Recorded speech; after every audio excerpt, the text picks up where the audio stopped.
What would you do to have some power, unmitigated control, right in the palm of your hand? Now, lots of people would frankly do unspeakable things for such a privilege, but then there's another arguably more important question. When you have power, what would you do to keep it? Dictators and autocrats alike across the globe, asking themselves that question, have come to the same conclusion. They must make a deal with their people, not out loud, but implicitly through their actions and with the inferred support from their citizens. Some promise wealth, some promise stability, others promise everything under the sun.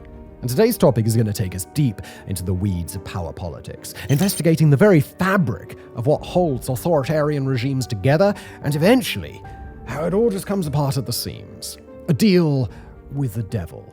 The social contract.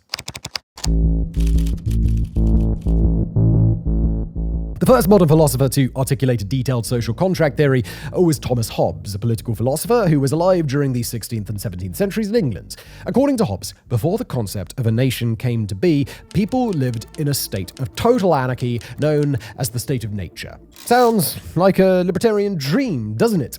Well, the result of this, Hobbes states, were individuals having lives that were solitary, poor, nasty, brutish, and short. In Hobbes' seminal political work, The Leviathan, Hobbes argues that a Leviathan, a stand-in for a government apparatus, must exist to bring order to the state of nature through a social contract which will allow society to grow in relative peace. The state creates this by having a total, brutal authority over the people who live in it and a complete monopoly over organized violence. However, what Hobbes did not account for was that this same anarchy would transcend from the individual level to the state level. It is no longer a war of all against all, but with states competing against each other for power. This informs political theories of realism in modern international relations today. Anybody particularly hawkish may be speaking as a realist in this sense. Future philosophers like Jean-Jacques Rousseau, John Locke, and John Rawls all then adapted the idea of the social contract in their own writings to better reflect the place that the state holds in their respective eras. However, given this gets well into the weeds of political theory, it's not super relevant, and we actually want you to finish this video,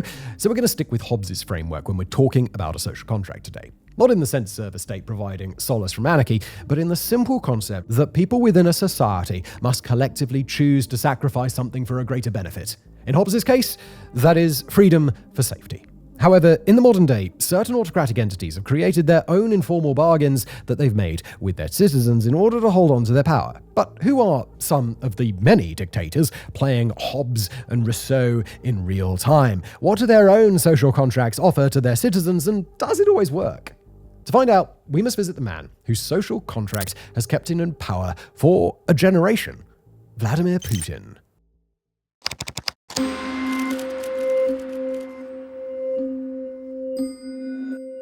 One of the most common examples of an autocrat that presented his citizens with a social contract is Russian President Vladimir Putin. One thing you can always recognize about a dictator who has a social contract with their citizens is where the influence for that social contract came from. Putin came to power in 1999 as Russian Prime Minister. We were almost a decade post-Soviet collapse. President Boris Yeltsin's Russia had thrown open the doors to free market capitalism, and the vultures descended on the vulnerable Russian state. National assets were sold off in secret meetings to oligarchs for pennies on the dollar. Corruption was endemic. The economy was a mess. Basic services couldn't operate, and Russia was highly unstable. This is arguably the closest in the modern day that Russia has ever been to Hobbes' state of nature. And from this, we can start to see where Vladimir Putin's social contract came from.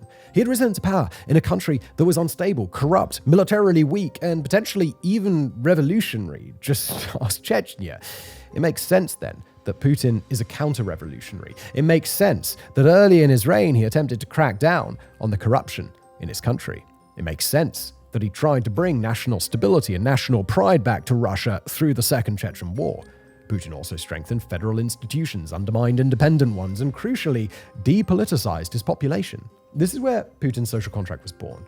The bargain that was informally made between Putin and his citizens is that the government will largely stay out of people's lives as much as it can, and in return, there is no need for people to engage in politics. Putin's state will handle all of that nonsense for you. The Russian people, apathetic toward politics given the decline since Soviet collapse and begging for national stability, they took the offer. This is also one of the reasons why people say, why aren't the Russian people rising up against Putin over Ukraine? They're And that's because they're depoliticized. They're apathetic. Putin successfully consolidated control over the entire Russian state, from changes to political parties, to the media, to electoral law, all in his favor.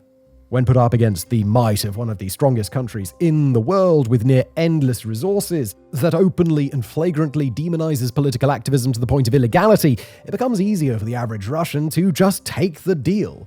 At the end of the day, people want their family to be safe. They want food on the table, and they want to be well paid for work. Putin's state provided those things, but the populace had to give up their politics for it. Not everyone was on board with Putin's social contract, however. No matter how much you depoliticize a population, there will always be a small subsection of people not afraid to challenge the state and speak openly about their disapproval of the government, like some of the oligarchs. Now, many of the oligarchs Putin was able to get on side by giving them a similar ultimatum as he gave to his citizens. You can make all the money you want from your ill-gotten state enterprises, and the state will mostly leave you alone, but do not engage in politics. Now, most followed that advice, not wanting to risk their fortunes.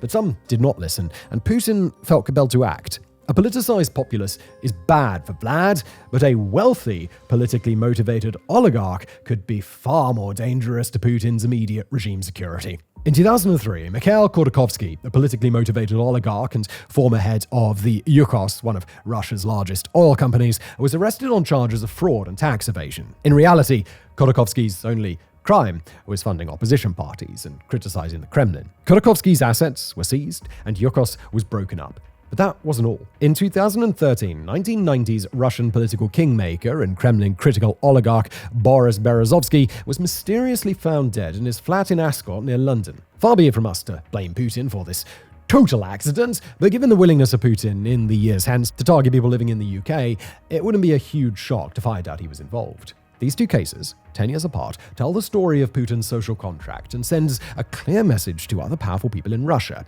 Accept the deal. But wealthy oligarchs were one thing. Simply politically motivated individuals with an axe to grind were another. A smaller still subsection of people were not afraid of what Putin would do to them in their fight against his tyranny. One such man who recently lost his life in a Russian prison was Alexei Navalny. Arguably the most vocal Putin critic who campaigned as an anti-corruption activist, Navalny's team brought to light many of the Kremlin's shortfalls, least of all Putin's palace, a $1.3 billion home that sits on the Black Sea, apparently earmarked for the president. He also exposed former President Medvedev's own greed in 2017, a claim that, according to the BBC, Medvedev regards as nonsense. Navalny faced exile, poisoning, imprisonment, and eventually death at the hands of the Russian state. However, Navalny's legacy lives on. He famously referred to Putin's party, United Russia, as a party of crooks and thieves, a sentiment that in 2013 over half of Russians polled agreed with, according to The Atlantic. Putin's social contract here shows the consequences that someone may face for standing up to the Autocrats regime and daring to poke their head above the political parapet. However, there may be evidence that Putin's social contract is starting to fray at the seams, and this concerns the largest gamble of his entire political career, Ukraine.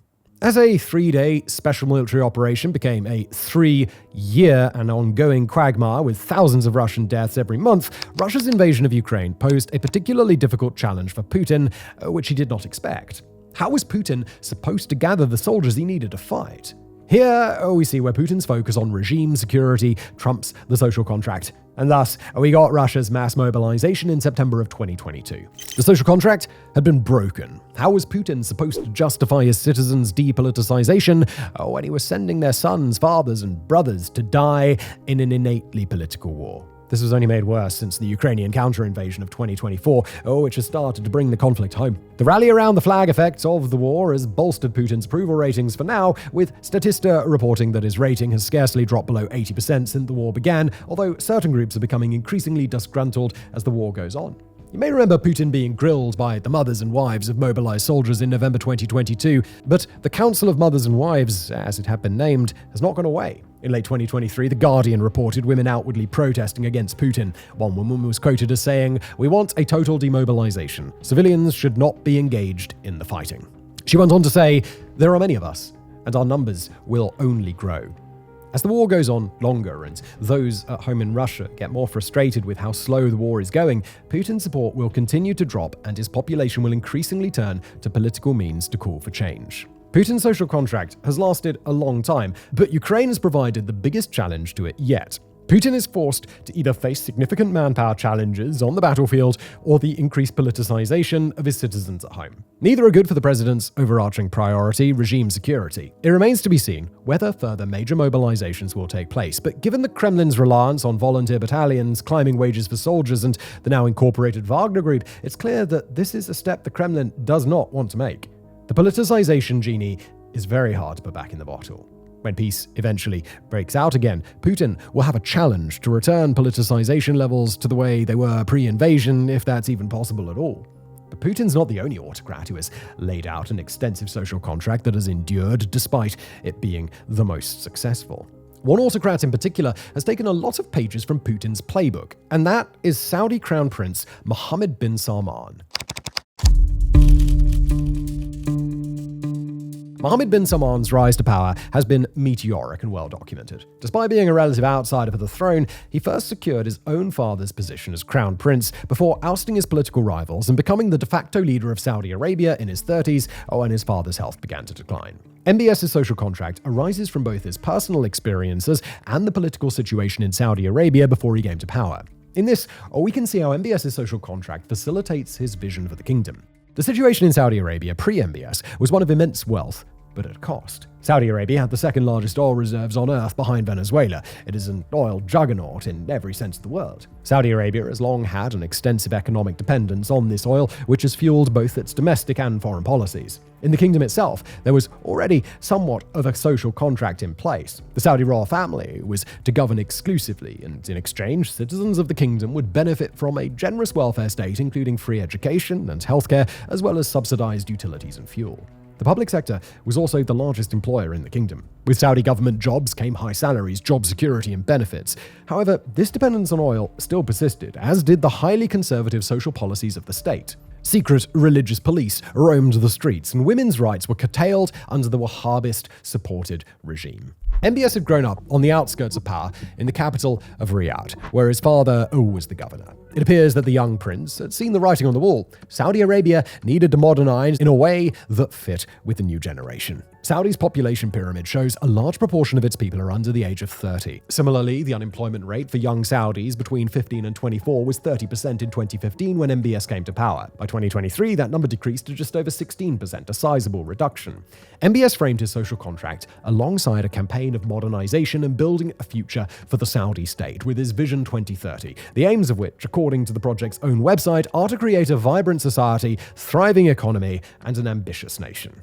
We have seen Saudi Arabia's rapid modernization in real time, from the social reforms of allowing women to drive, curtailing the power of the religious police, and allowing men and women to mix in certain spaces. Whilst it might be tempting to think of MBS as an enlightened utilitarian, many of his more liberal reforms are based in the desire for economic security. If women are unable to drive, for example, half of the country's labor force is stuck at home and not providing work that will boost the economy. Similarly, Saudi Arabia has gone on a charm offensive both at home and abroad to boost its place on the world stage. They've won a bid for the 2034 FIFA World Cup. The state has bought a large stake in the English Premier League's Newcastle Football Club, and a planned museum in Riyadh will hold the most expensive painting ever sold at $450 million, Da Vinci's Salvador Mundi. The Saudi Public Investment Fund has also invested in the WWE. It has brought Comic-Con to the nation, and they're building so many public infrastructure projects it will make your head spin. And this is where MBS's social contract comes into play. This contract stipulates that the state will provide everything the young Saudi population could ever want: reforms, economic freedom, a strong economy, stability, jobs, entertainment, and a defining place on the world stage. But there's no space for democracy. It is very similar to Putin's own social contract, but on economic steroids. The state won't leave you alone, but you don't want it to leave you alone because of what it can give you. The downside of this, though, is that MBS rules unopposed. In the past, small numbers of the Saudi royal family, which has thousands of members, had more of an influence over politics and could bend the state to their will. However, MBS has made it very clear that his social contract applies to them as well. There was no greater showing of power by MBS than when in 2020 he locked up as many as 500 of the kingdom's political and wealthy elites in the Riyadh Ritz-Carlton in what was officially dubbed an anti-corruption drive. According to eyewitness reports in The Guardian, the country's elite were held, many were beaten and intimidated for various ends, whether to donate some of their vast fortunes to the kingdom or to give up any future political ambitions. MBS's purge made it very clear who was in charge. Even to then Lebanese Prime Minister Saad Hariri, who as a Saudi citizen caught in corruption was forced to resign after being held for several weeks in Riyadh. MBS's crackdowns went on behind the scenes for several years and very much presents the binary carrot and stick approach to governance. Those who follow you and are loyal get everything, whilst those who oppose you lose everything. Nobody lost more in the exchange than Washington Post journalist Jamal Khashoggi, whose critiques of the regime cost him his life at the Saudi consulate in Istanbul in 2018. Khashoggi was summoned to the consulate before being brutally murdered and dismembered by Saudi agents. It is commonly believed that the call to kill Khashoggi came from MBS himself, but there is no evidence formally linking the Crown Prince to the murder. MBS has also got to be very careful on his spending. He is smart to try and wean the country off of oil, as he has likely seen firsthand what mismanagement and dependence on oil has done to a nation with similar natural wealth in Venezuela. However, if the trillion-dollar facelift MBS is giving the country doesn't actually improve Saudi citizens' lives in the long term, some could be exposed as expensive gimmicks, which will grow dissent among its population and affect the social contract. A great example of this is Saudi Arabia's under-construction super city called The Line. The Line is a futuristically planned 170-kilometer glass city with no cars, streets, or carbon emissions running from Neom to the Red Sea. However, in recent years, the ambitious project has been bogged down. Building a 170-kilometer city, a feat nobody has ever done before, is not easy, and it's not cheap, and it's also not practical. In 2024, The Telegraph reported that the line had been scaled back to just a little over 2 kilometers on its western section, with its population aiming to be 300,000 rather than a previously reported 1.5 million. A 98% reduction in the project doesn't bode well for its future, although Saudi officials have denied the claims that the city is being scaled back. But why am I telling you this? What does Da Vinci paintings, WWE, the murder of a journalist, and a big glass city have to do with MBS's social contract? Well, unfortunately, for the holiest country in Islam, the devil is in the details. Vision 2030 may not be all it's cracked up to be. Al Jazeera reports that part of the project may involve the privatization of education and healthcare, converting them from the free institutions that ordinary Saudi citizens would not want to lose. After MBS came to prominence, he oversaw a public sector pay cut as well as cuts to fuel and energy subsidies. In 2018, the government introduced a value-added tax of 5% to most goods and services, further taking money out of the hands of the population. Basic commodities and the cost of living is now higher for ordinary Saudi citizens. This in a nation that Al Jazeera states of 34 million people living in poverty, equating to around 20% of the country's citizens. The World Bank considers the kingdom to have a looming poverty problem, and this should raise alarm bells for MBS. He personally oversaw the dismantling of the former social contract made with citizens by the Saudi royal family that the nation's vast oil wealth would be distributed among the people in exchange for power. As much as MBS has modernized the kingdom, in some ways, it has gone backward. In 2016, the economic difficulties combined with MBS's crackdowns led to over 1 million people emigrating from the kingdom to find work. Now, don't get me wrong, I love John Cena just as much as the next guy, if you can see him, but when people in your nation are starving and all they have to show for it is 2 kilometers of glass, a Da Vinci painting, and Neymar, there is an air of let them eat cake to the situation. Or perhaps bread and circuses, just without any of the bread. So, whilst MBS's social contract takes place after Putin's in a lot of ways, and the young leader clearly has an affinity for the Russian president, given the most gangster handshake ever witnessed at the G20, it is already showing signs of failure. Vision 2030 is a big gamble for MBS, and if it doesn't work, there will be nowhere else to point the finger. However, MBS isn't the only autocrat who has changed the social contract of his nation, and maybe not for the better. For our final look at this phenomenon, we need to travel to Beijing and the People's Republic of China.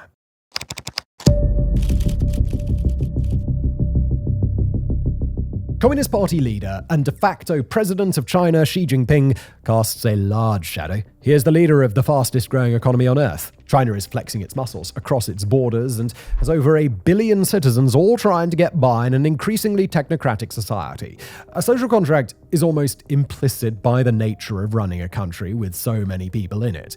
Here, too, there was an established social contract before Xi came to power, long-standing between the ruling Chinese Communist Party, CCP, and Chinese citizens. It was a contract very similar to Vladimir Putin's, whereby the CCP would observe certain boundaries in exchange for society observing their own. That is, Chinese citizens are free to pursue an education, start a business, or own property, as long as their freedoms don't threaten the authority of the CCP. In practice, this meant the Chinese government would tolerate minor dissents, and the people would tolerate whatever changes the CCP made.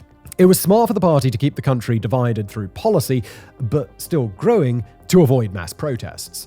By the time Xi came into the picture, China was somewhat at a crossroads that may not have been best served by the existing social contract, and one that Xi would try to shape in his image for the nation. The country was booming economically, however, there were emerging concerns about several facets of Chinese society as a result of this boom. The first was corruption. Widespread corruption prior to Xi Jinping's premiership was endemic, with many mass incidents, also known as Beijing speak for protests, owing to party officials enriching themselves at the expense of the public. The second was pollution. China has risen to become the world's greatest polluter, resulting in immense levels of environmental damage. According to the WHO, concentrations of particulate matter, the pollutant deemed most dangerous to human health, are roughly 4 times higher than WHO guidelines recommend in some of China's major cities, such as Beijing and Shenyang. A study by the Health Effects Institute found that these extraordinarily high levels of particulate matter led to roughly 1.42 million premature deaths in 2019 alone. These facets of Chinese society, just like with Putin and MBS, dictated the kind of social contract that Xi would offer his people. The order of the day was prosperity and stability, with a more nationalistic, anti-corruption, anti-pollution kick. But in exchange, China was going to become more technocratic, more authoritarian, and less tolerant of dissent.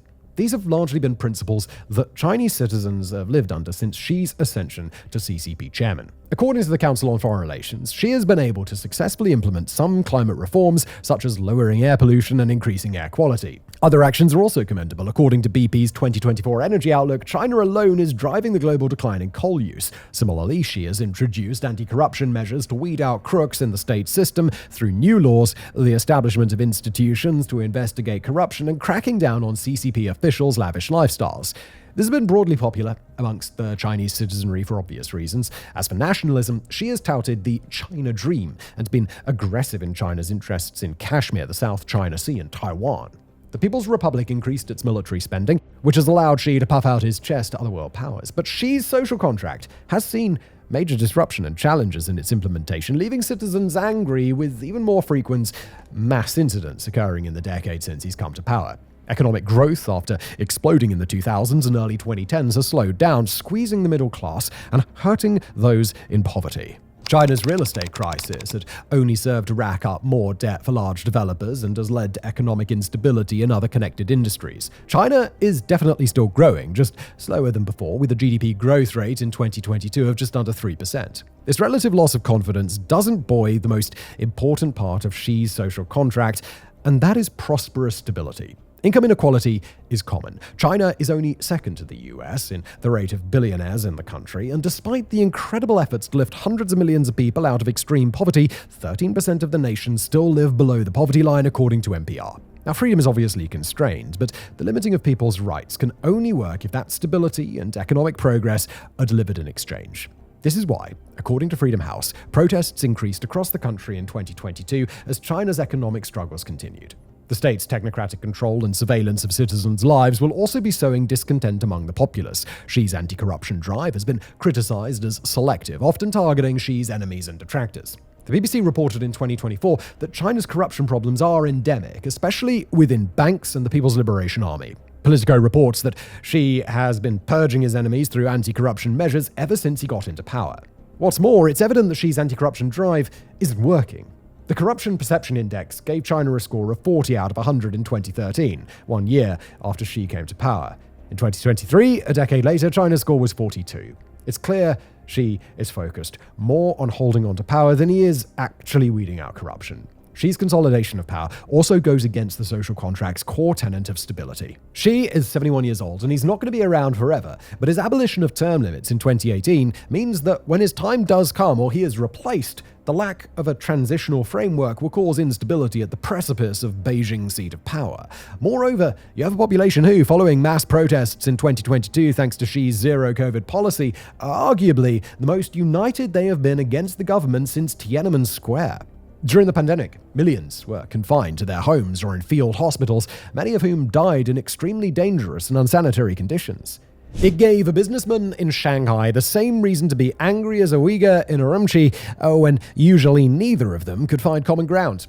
A core premise of previous Chinese regimes was divide and conquer among the population, but Xi has managed to unite it against him. China's seat at the top of the table may also start to be being questioned by its citizens. It isn't as militarily strong as the USA. Its economy is slowing down, and India has recently surpassed them in population. China's own population has peaked, is aging, and there may be fears across the country that the People's Republic's best days are behind it. All of this is to say that in regards to Xi's social contract, the protests make sense. More and more Chinese citizens may find themselves questioning what they signed up for. The social contract in China doesn't appear to be working anymore. What the people give up versus what they get just doesn't wash.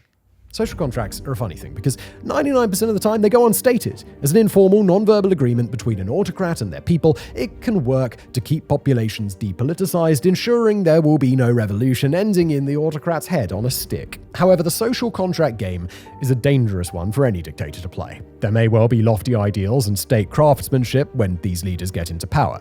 It is how they win over popular support. Notice how, in all three of our examples today, corruption was an issue beforehand that was pledged to be dealt with under new management. But winning support and keeping it are very different. And being able to provide what your social contract claims you can be the difference between a grumpy population and a full-on revolution.